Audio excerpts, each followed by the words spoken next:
पिछले दशक में हमने समाज के सभी वर्गों की चिंता की है, फिर चाहे वो हमारे शेड्यूल कास्ट भाई हैं, फिर चाहे वो हमारे ओबीसी भाई हैं, फिर चाहे वो हमारे ट्राइबल भाई हैं, सबकी हमने चिंता की है। उनके लिए हर एक के लिए अलग अलग नीतियां, अलग अलग कार्यक्रम, स्कॉलरशिप्स इस तरीके से देने का काम भारत सरकार ने किया है।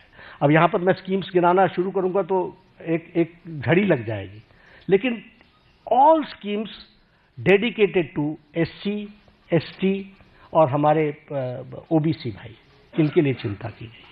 उसी तरीके से महिलाओं के लिए विशेष करके ध्यान दे करके विमेन लेड गवर्नमेंट, विमेन को आगे रख करके बढ़ाने का काम करना, यह काम भी हमारी सरकार ने बखूबी किया है।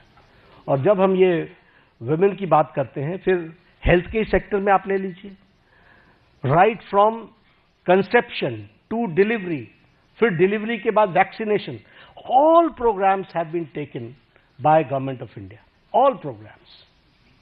उसी तरीके से मैटरनिटी लीव, उसको 12 से 26 वीक्स तक बढ़ाना विथ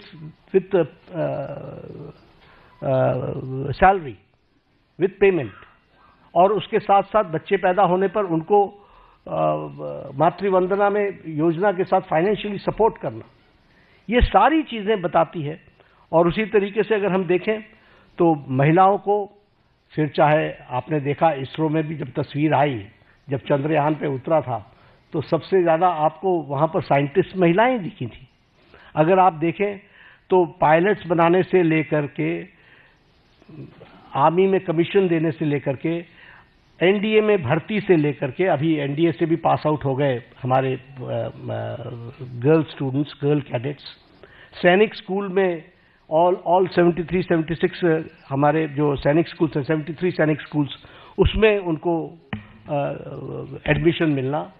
इसके साथ साथ लखपति दीदी, और लखपति दीदी के साथ साथ हमारे सेल्फ हेल्प ग्रुप्स को प्रमोट करना। तो समाज के जो वर्ग जिनको थ्रस्ट देना चाहिए था, वो थ्रस्ट देने का काम 11 साल में हुआ है।